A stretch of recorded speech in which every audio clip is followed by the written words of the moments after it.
2005 Volkswagen Phaeton. This is a 3-litre diesel model. So this car is the car that shares the underpinnings and the platform with the Bentley Flying Spur.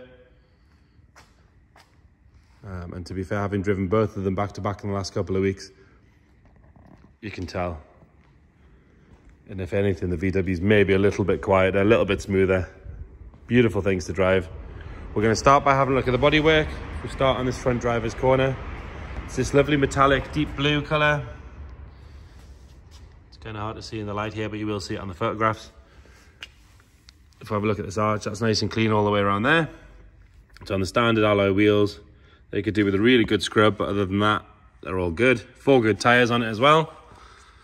Coming down this driver's side, all nice and tidy down there. Wing mirrors are good.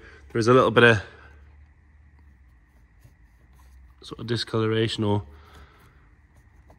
this is aluminium trim. There's like a black gloss aluminium trim. It's got a little bit of a bubble under it there, so it's not corrosion with it being aluminium, but it's sort of something under the colour.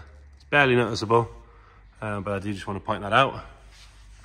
All the silver trim's nice and tidy on the top and on the halfway line. Got a little mark in the paint just there where the rear door meets the front, and another one just there under the trim. Coming down this side, all nice down the bottom here. This is sort of a corrosion hotspot on these early VWs, but that's all good. Nice and tidy around that whole arch. Got a very small chip in the paint there from a stone chip. Another good wheel and tyre. If you do look down the side of the car, you can see it is lovely and straight all the way down. It's not full of ripples or dents or anything like that. Got a stone chip just there. Coming up onto the roof. Roof itself is lovely and straight. Got one stone chip just here. Other than that, looks all good. Whole car with this sort of colour, looks like it's been washed with a sponge all of its life. It could do with a decent polish. And unusually, nice clear glass. It hasn't had limo tints put on it. I think this colour with this interior, nice clear glass, is a really good touch.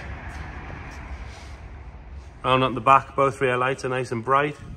No sign of any cracking or any motion in those. Got parking sensors on the rear. I think it's got parking sensors on the front as well, we'll double check.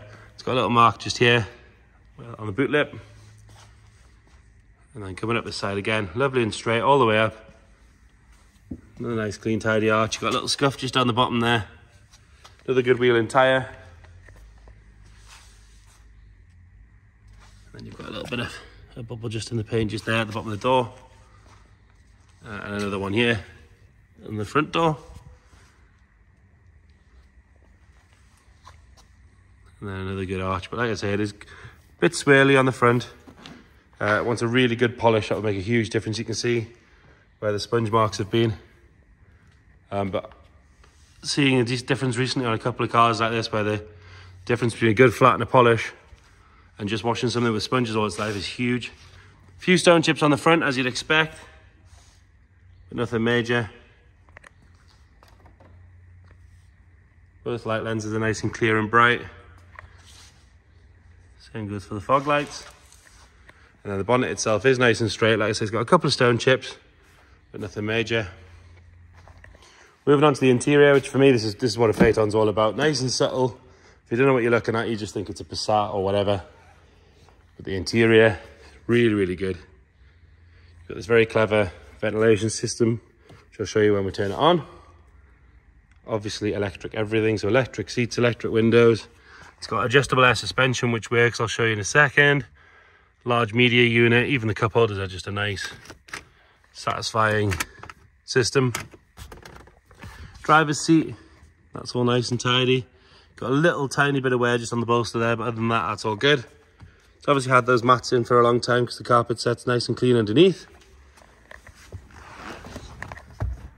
Steering wheel shows no real signs of any wear at all. 100,945 miles. This car was driven to us from Hull as well. Always a good sign.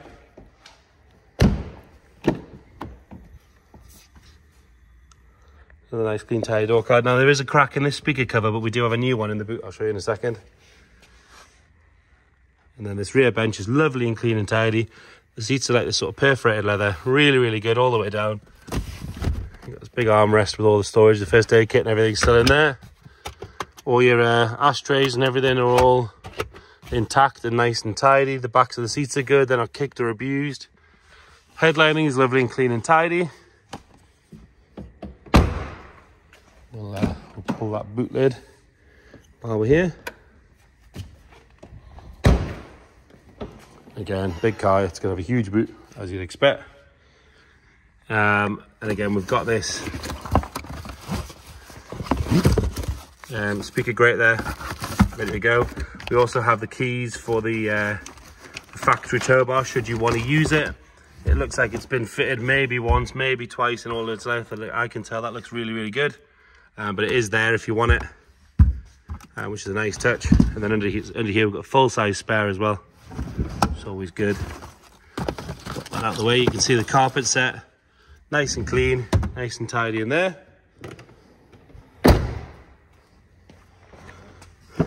And then round onto this side of the rear. Again, lovely and clean, lovely and tidy. Shadows make it look like there's a bit of dirt on it, but if you get close, you can see really, really good all the way down. And more importantly, it's a tenth of the price of the Bentley, with a lot cheaper running costs. You haven't got that massive W12 engine or anything like that to run. Nice and clean on the passenger seat. This side of the dash is all nice and tidy. We'll pull the bonnet and have a look under there. So this is a 3-litre diesel model, same engine you find in the big Touaregs. Really good engine. According to the trip, it did about 40 miles per gallon on the way up here. Sat on the motorway. V6 single turbo diesel, I believe. Again, there's not a huge amount you can see in here because of the way the plastics and everything are, but you can see the inner wings and everything are all nice and clean and tidy. It's been with us for about 8 or 9 days now. It starts on the button every time. Like I say, it was driven up here. Right, so we'll start it up.